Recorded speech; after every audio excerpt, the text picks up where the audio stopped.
Hello everyone, welcome to new video. তোমরা already জানো যে আজকে অল ইন্ডিয়া কাউন্সিলিং স্টার্ট হয়ে গেছে এবং আরেকটা গুড নিউজ যে আমাদের ওয়েস্ট বেঙ্গলের যে WBMCCর ওয়েবসাইটও আপডেট হয়ে গেছে। আজকের ভিডিওতে আমি তোমাদের লাইভ করে দেখাবো এমসিসির ওয়েবসাইটের থ্রু তোমরা কীভাবে অল ইন্ডিয়া কাউন্সিলিংয়ে পার্টিসিপেট করবে। তার আগে বলে রাখি, তোমরা যদি আমাদের থ্রু কাউন্সিলিং করাতে চাও আমরা A to Z হেল্প করিয়ে দেবো, আমরাই করে দেবো। চয়েস ফিলিং থেকে রেজিস্ট্রেশন থেকে আপগ্রেডেশন সব। আপগ্রেডেশন রুল নিয়ে আমি অলরেডি আগের ভিডিওতে বলেছি, একটু কমপ্লিকেটেড কিন্তু বুঝতে পারলে ভালো। আর এইখানে যদি একটু ভুল হয় তাহলে তোমাদের হয় কলেজ মিস হবে, নাহলে তোমরা সিকিউরিটি ডিপোজিট যেটা হয়তো সেটা নাও রিটার্ন পেতে পারো। তো তোমরা যদি ইন্টারেস্টেড থাকো, ডিসক্রিপশানে আমাদের নম্বর আছে, ফর্ম আছে, ওখান থেকে থ্রু আমাদের কন্ট্যাক্ট করতে পারো। চলো শুরু করা যাক। প্রথমে তোমরা কোনো ব্রাউজার ওপেন করে সেখানে তোমরা টাইপ করবে mcc.nic.in বা mcc টাইপ করলেও হবে। ওখানে আমাদের যে অফিসিয়াল ওয়েবসাইটটা ফার্স্টেই আসবে, ওখানে ক্লিক করবে।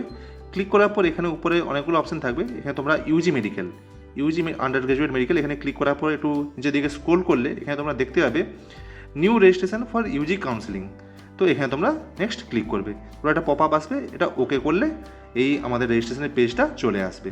কিন্তু এখানে তোমরা যদি ডাইরেক্ট তোমাদের রোল নাম্বার, পাসওয়ার্ড কোথা থেকে পাবে এগুলো ডাইরেক্ট করলে হবে না। এখানে একটু স্ক্রোল করে নিচে আনলে তোমরা দেখতে পাবে নিউ ক্যান্ডিডেট রেজিস্ট্রেশন। এখানে সবাইকে প্রথমে নিউ ক্যান্ডিডেট রেজিস্ট্রেশনে ক্লিক করে তোমাদেরকে আগে প্রথমবারের জন্য রেজিস্ট্রেশন করতে হবে। এবার নিউ পেজটা ওপেন হওয়ার পর এখানে তোমরা অনেক রুলস অ্যান্ড রেগুলেশন আর ইনস্ট্রাকশন সব দেওয়া থাকবে, তোমরা কীভাবে কী করবে। আর এখানেও দেওয়াও থাকবে যে পাসওয়ার্ড কীভাবে তোমাদের জেনারেট করতে হয়। নর্মাল পাসওয়ার্ড জেনারেট করতে হয় না, মানে করলে হবে না। মিনিমাম 18 থেকে 31 ওয়ার্ডের পাসওয়ার্ড হতে হবে। একটা আপার মানে আলফাবেট, বড় আলফাবেট, আর একটা ছোটো আলফাবেট থাকতেই হবে, একটা স্পেশাল ক্যারেক্টার থাকতে হবে, আর একটা নাম্বার থাকতে হবে। তো তোমরা এখানে কীভাবে তৈরি করতে পারো সেটা আমি বলছি। মানে ধরো রাখতে পারো নিট, এনটা বড় রাখবে, ET ছোটো রাখতে পারো, @ একটা স্পেশাল কেস হয়ে গেল 2026 লিখে করতে পারো। এরপরে হচ্ছে তোমাদেরকে কতটা অ্যামাউন্টে ফিস পেমেন্ট করতে হবে সেটা অলরেডি আমি আগের ভিতরে ডিসকাস করেছি যে জেনারেলদের জন্য, জেনারেল আর EWCর জন্য 1000 রুপি নন রিফান্ডেবল, আর হচ্ছে SC/STদের জন্য 500, এটা নন রিফান্ডেবল, আর ডিম ইউনিভার্সিটির ক্ষেত্রে আর বাকি যে সিকিউরিটি মানি সেটা এটা আছে। এবার হচ্ছে অ্যাপ্লিকেশান প্রসিডিওর। প্রথমে তোমাদের যে স্টেপ 1 আছে, স্টেপ 1-এ তোমাদের হচ্ছে অনলাইন রেজিস্ট্রেশন করতে হবে। অনলাইন রেজিস্ট্রেশন করার পর তোমাদেরকে নেক্সট হচ্ছে স্টেপ 2 ফর্মটা ফিল আপ করতে হবে। স্টেপ 3 হচ্ছে কোয়ালিফিকেশান ডিটেলস দিতে হবে। এবার হচ্ছে তারপরে হচ্ছে সিলেকশন, স্টেপ 4 যেটা হচ্ছে সিলেকশন অফ কাউন্সিলিং। মানে এবার তুমি কোনটায় পার্টিসিপেট করতে চাও। অনেকগুলো ক্যাটাগরি থাকে, অল ইন্ডিয়া 50%, ডিমড ইউনিভার্সিটি, বাকি যে ছোটোখাটো ইউনিভার্সিটি, বাকি যে ইউনিভার্সিটিগুলো থাকে সেগুলো থাকে আলাদা করে। এবার তোমাদেরকে এখানে আপলোড করতে হবে তোমাদের হচ্ছে একটা মানে এই যে স্ক্যান ডকুমেন্ট যেগুলো রেজিস্ট্রেশনের জন্য লাগবে। নেক্সট হচ্ছে NRI, এটা তোমাদের অতটা জানার দরকার নেই। এরপর হচ্ছে ওই যে অ্যামাউন্ট ফিসটা আছে ওই ফিসটা পেমেন্ট করতে হবে। ফিসটা পেমেন্ট করার পর তোমাদের চয়েস ফিলিং মানে করার মানে পোর্টালটা ওপেন হবে। ফিস না পেমেন্ট করলে চয়েস ফিলিং করার পোর্টাল ওপেন হবে না। তারপরে যেমন চয়েস ফিলিং করার পরে অ্যালটমেন্ট রেজাল্ট আসবে, তারপরে এটা এবার নেক্সট হচ্ছে যে ডকুমেন্টসগুলো তোমাদেরকে দিতে হবে। বলেছিলাম যে ফ্রিজ বা ফ্রোজেও তোমাদেরকে অনলাইনে ডকুমেন্টস সাবমিট করতে হবে। এখানে হচ্ছে সেই ডকুমেন্টসগুলোর নাম লেখা আছে, 10 birth certificate, 12 marksheet, 10 marksheet, admit card, score card, তারপরে হচ্ছে যদি তোমাদের কোনো কাস্ট সার্টিফিকেট থাকে সেই কাস্ট সার্টিফিকেট, প্লাস হচ্ছে PWD সার্টিফিকেট থাকলে PWD সার্টিফিকেট তোমাদেরকে আপলোড করতে হবে PDF ফরম্যাটে। বেটার মানে করাটা বেটার। আর হচ্ছে এখানে বলছে কালারও দিতে হবে, আর সাইজও বলে দিচ্ছে মানে 20 থেকে 500 কেবির মধ্যে তোমাদের সাইজ হতে হবে।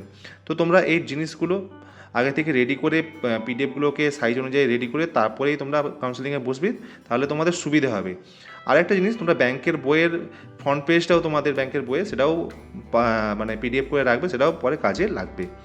কেন বলছি সেটা তোমরা দেখতে পাবে স্টার্ট করলে আমাদের কাউন্সিলিং। এরপরে আই অ্যাগ্রিতে ক্লিক করে প্রসিড করলে তোমাদের এবার পেজটা ওপেন হয়ে যাবে। সেখানে তোমাদেরকে এখানে এবার কনসেন্ট দিতে হবে, কনসেন্ট ফর কাউন্সিলিং। ফার্স্ট হচ্ছে তোমার এই যে মানে কী কনসেন্ট দিতে হবে, ক্যান্ডিডেট নেম দিতে হবে, তোমার অ্যাপ্লিকেশন নাম্বার, এগুলোতে রাইট সাইডে একটা করে ক্লিক করতে হবে তোমাকে। এখানে অ্যাপ্লিকেশন নাম্বার আমি দিতে চাই। তারপরে হচ্ছে আমার যে রোল নাম্বার আছে ওই অ্যাডমিট কার্ড ওয়াইজ সেই রোল নাম্বারটা আমি দেবো। এরপরে তোমার মায়ের নাম দিতে হবে, মায়ের নাম দেওয়ার পর তোমার যে ডেট অফ বার্থ আছে ডেট অফ বার্থটাকে দিতে হবে।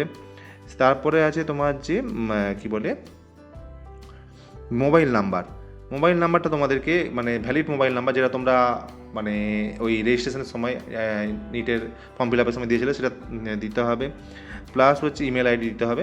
আরেকটা করে অল্টারনেটিভ মোবাইল নাম্বার বা ইমেল আইডি দেওয়া যেতে পারে, সেটা অ্যাপ্লিকেশন ফর্ম ওপেন হলে আমি বলছি, সেখানে অপশান থাকবে।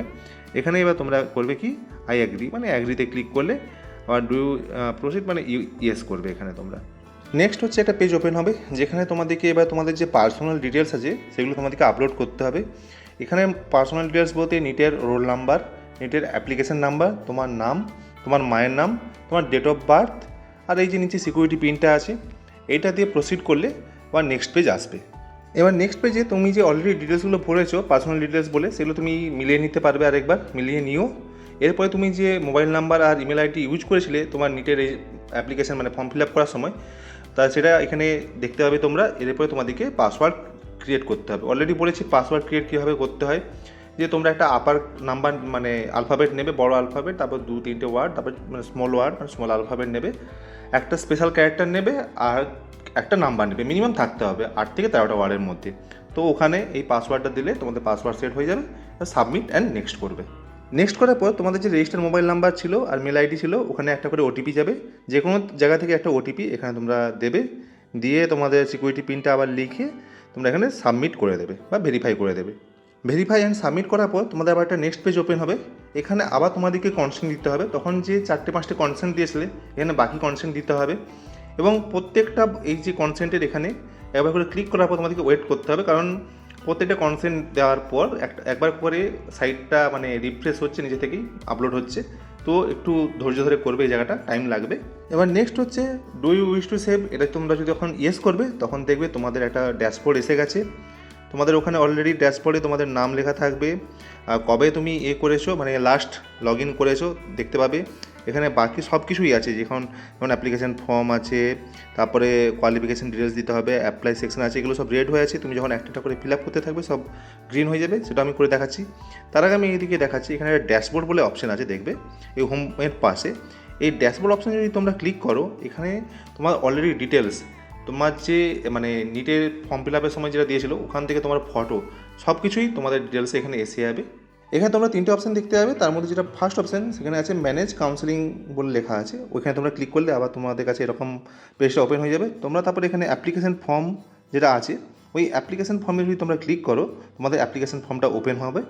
এখানে তোমাদের পার্সোনাল ডিটেলসগুলো যেগুলো আছে সেগুলো তোমাদেরকে দিতে হবে, মানে জেন্ডার আছে, ন্যাশনালিটি আছে, এনআরআই কোটা কিনা, এনআরআই কোটা হলে কী প্রায়োরিটি আছে, তোমাদের রিলিজিয়ন দিতে হবে, তোমাদের ক্যাটাগরি দিতে হবে। এরপরে আছে যেটা সাব ক্যাটাগরি ডিটেলস, যদি ক্যাটাগরি থাকে তখন সাব ক্যাটাগরি ডিটেলস, আদার মানে ইনফরমেশান, যে আমি কোনো যে এএফএমসি যেটা বলে আর্মফোর্ড মেডিকেল কলেজে পার্টিসিপেট করতে চাই কি না সেটা চাইবে। নেক্সট হচ্ছে এখানে বলেছে একটা ব্যাংকের ডিটেলস দিতে। এই ব্যাংকের ডিটেলস কেন বলা আছে, for fees refund if any, যদি বাই চান্স ফিজ রিফান্ড হয় তোমার, মানে তোমার যদি সিকিউরিটি মানিটা রিফান্ড হয়, কার ক্ষেত্রে হবে কার ক্ষেত্রে হবে না সেটা অলরেডি নিয়ে ভিডিও বানিয়েছি। যদি অনেক কনফিউশন থাকে তোমরা আমাদের থ্রুও কাউন্সেলিং করাতে পারো, কোনো অসুবিধা নেই। তো এখানে তোমাদেরকে এই ব্যাঙ্ক ডিটেলসটা ফিল আপ করতে হবে, বাই চান্স যদি ওরা রিফান্ড হয় তোমার এই ব্যাঙ্কে যাতে আসতে পারে। এবার তোমরা এটাকে সেভ অ্যান্ড নেক্সট করলে তোমাদের নেক্সট পেজটা ওপেন হয়ে যাবে, যেটা হচ্ছে সেখানে তোমাদেরকে কোয়ালিফিকেশান ডিটেলস ভরতে হবে। কোয়ালিফিকেশান ডিটেলসের মধ্যে তোমাদের ক্লাস 12 আর ইকুইভ্যালেন্টের মেনলি ডিটেলস ভরতে হবে, যেখানে তোমাদের স্কুলের নাম, passing status, pass or failed, passing year, তোমার রোল নাম্বার, আর এখানে 12 কোন ইয়ারে পাস করেছো, স্কুলের অ্যাড্রেস, পিনকোড, এটা তো হলো। এরপরে হচ্ছে তোমরা যে সাবজেক্ট ওয়াইজ আমাদের ছিল না যে একটা কাট অফ মার্কস পেতে হয়, সেটা এখানে তোমাদেরকে ফিল আপ করতে হবে, ফিজিক্স, কেমিস্ট্রি, বায়োলজি। এখানে তার মধ্যে পাসিং স্ট্যাটাস আছে, পাসিং স্ট্যাটাসটা দেবে যে পাস বলে, তাহলে ম্যাক্সিমাম নাম্বার, যদি তোমাদের 100 নাম্বারের পরীক্ষা হয়ে থাকে 100 নাম্বার, যদি তোমাদের 200 নাম্বারের পরীক্ষা হয়ে থাকে 200 নাম্বার, সেটা দেবে। এবার তুমি কত পেয়েছো ওই রেসপেক্টে প্রত্যেকটা সাবজেক্ট ওয়াইজ ওরকমভাবে দেবে, যে ওই সাবজেক্টের ম্যাক্সিমাম নাম্বার তার মধ্যে তুমি কত পেয়েছো। আর এটা করার পর অটোমেটিক তোমার নিচে দেখতে হবে একটা পার্সেন্টেজ জেনারেট হয়ে যাবে। এরপরে নেক্সট করার পর আমার এখানে ব্যাক হয়ে গিয়েছিল। এবার ব্যাক মানে কি, কোনো একটা ইস্যু হয়ে গিয়েছিলো, কী ইস্যু সেটা বলে দিয়েছি। যারা ওয়েস্ট বেঙ্গলের স্টুডেন্ট তাদের ক্ষেত্রে আমাদের যে মার্কশিটের রোল নাম্বার লেখা থাকে 12-এর, রোল আর নাম্বারের মাঝে একটা স্পেস থাকে, তোমরা এখানে স্পেসটা দেবে না, স্পেস না দিলে কোনো অসুবিধা হবে না। আর নেক্সট হচ্ছে স্কুল আর স্কুলের কলেজ বা স্কুলের অ্যাড্রেস লেখার সময় ওই যে মানে আমরা কমা চিহ্ন দিই, ওগুলো দেওয়া যাবে না। এবার তুমি যদি এরপরে গিয়ে নেক্সট করো বা প্রিভিয়াস করো, তোমার যদি কোনো কারেকশন থাকে তোমরা প্রিভিয়াস করতে পারো। এরপর যদি তোমরা নেক্সট করো, নেক্সট করলে এবার তোমাদের কাছে একটা অপশান ওপেন হয়ে যাবে, অ্যাপ্লাই ফর সেকশন। এই অল ইন্ডিয়া কাউন্সিলিংয়ের থ্রু অনেকগুলো মানে কোর্সে পার্টিসিপেট করানো যায় বা অনেকগুলো ইউনিভার্সিটি, এখানে তুমি কোনটাতে অ্যাপ্লাই করতে চাও সেই অনুযায়ী, তুমি যদি অল ইন্ডিয়াতে 50% করার জন্য অ্যাপ্লাই করতে চাও এখানে তুমি ক্লিক করবে, সেই অনুযায়ী তোমার নিচে কতটা অ্যামাউন্ট পেমেন্ট করতে হবে সেটা এসে যাবে। এরপরে ওপেন সিট যেগুলো আছে সেখানে তুমি অ্যাপ্লাই করতে পারো, বিএসসি নার্সিংয়ের জন্য অ্যাপ্লাই করতে পারো, আলিগড় মানে মুসলিম ইউনিভার্সিটি যেটা আছে সেখানেও অ্যাপ্লাই করতে পারো।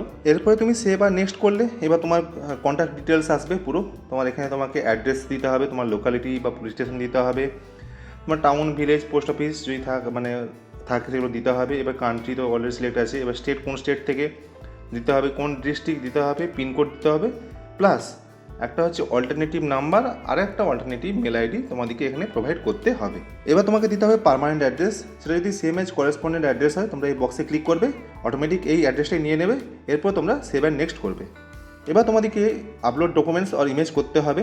এখানে ফার্স্ট হচ্ছে যেটা সেটা হচ্ছে তোমাদেরকে একটা ক্যান্সেল চেক বা ব্যাংকের পাসবুক বা অনলাইন ব্যাঙ্ক স্টেটমেন্টের ডিটেলস দিতে হবে, যেখানে অ্যাকাউন্ট নাম্বার, আইএফএসসি কোড এসব লেখা থাকবে। সেটা এখানে আপলোড করতে হবে 20 থেকে 200 কেবির মধ্যে সাইজে, পিডিএফ হলে বেটার। আর এইভাবে তোমরা এখানে চুজ ফাইল অপশানে ক্লিক করে তোমাদের যে ওই ব্যাংকের বইয়ের ওই ডিটেলসটা ওখানে আপলোড করে দেবে। আপলোড করে দেওয়ার পর তোমরা এখানে করবে কি নেক্সট। এবার নেক্সট করার পর এতক্ষণ অবধি তুমি যা যা ফিল আপ করেছো সেই তার একটা ফর্ম এসে যাবে। তোমরা এবার ক্রস চেক করবে ম্যান্ডেটারি। যদি কোনো রকম ভুল থাকে সেটাকে তোমরা আবার প্রিভিউ করে তোমরা ওখান থেকে এডিট করতে পারবে। ভালো করে একবার চেক করে নেবে। এরপরে নিচে গেলে মানে স্ক্রল করে নিচে এলে ওখানে একটা অপশান থাকবে, ডিক্লারেশন থাকবে। এবার ডিক্লারেশন যদি তোমরা ক্লিক করো, ডিক্লারেশন ক্লিক করার পর সেভ অ্যান্ড ফাইনাল সাবমিট এটা করতে হবে। এরপরে যে পেজটা আসবে সেটা হচ্ছে চয়েস ফিলিং আর চয়েস লকিংয়ের পেজ। এখানে তোমরা দেখতে পাচ্ছ টোটাল নাম্বার আর চয়েস লকিং সব নীল হয়ে আছে, কারণ চয়েস লকিং, চয়েস ফিলিংয়ের এই অপশানটা তখনই ওপেন হবে যখন তুমি এখানে গিয়ে এই ফিস পেমেন্টটা করবে। এবার তুমি যদি ফিস পেমেন্টে ক্লিক করো, তোমার যে অ্যামাউন্টটা ছিল সেখানে দেখা ছিল, সেই অ্যামাউন্টটা এখানে তোমাকে শো করবে। ওটা তোমাদেরকে আগে পেমেন্ট করতে হবে, যার মধ্যে 10,000 রিফান্ডেবল। এবার কখন রিফান্ডেবল সেটাও আমি বলেছি ভিডিওতে, তোমরা দেখে নিতে পারো। নাহলে তোমরা যদি আমাদের থ্রু করাতে চাও আমাদের সাথে কন্ট্যাক্ট করতে পারো। এবার আই অ্যাগ্রি করে এখানে অ্যামাউন্টটা সিলেক্ট করে আই অ্যাগ্রি করে প্রসিড করলে তোমাদের পেমেন্টের গেটওয়ে ওপেন হবে। পেমেন্ট করলে তারপরে দেখবে এখানে চয়েস ফিলিংয়ের পোর্টালটা ওপেন হয়ে যাবে। এবার তোমরা সেই অনুযায়ী তোমাদের চয়েস রাখতে পারো, কোনটাকে আগে রাখবে কোনটাকে পরে রাখবে। এইভাবে তোমাদের এমসিসির ওয়েবসাইটে তোমরা কীভাবে অল ইন্ডিয়া রেজিস্ট্রেশন করবে তোমাদের লাইভ করে দেখালাম।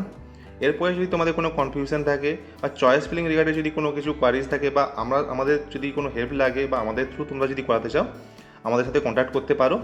দেখা হচ্ছে নেক্সট ভিডিওতে। আর ওয়েস্ট বেঙ্গল কাউন্সিলিংয়ের অনেক কিছু আপডেট এসে গেছে, আমি সেগুলো বলছি। যেমন প্রাইভেট মেডিকেল কলেজে আপডেট এসেছে, আমাদের পিডব্লিউ ভেরিফিকেশন আপডেট এসেছে, সেগুলো নিয়ে সব ডিসকাস করছি। চলো দেখা হচ্ছে নেক্সট ভিডিওতে।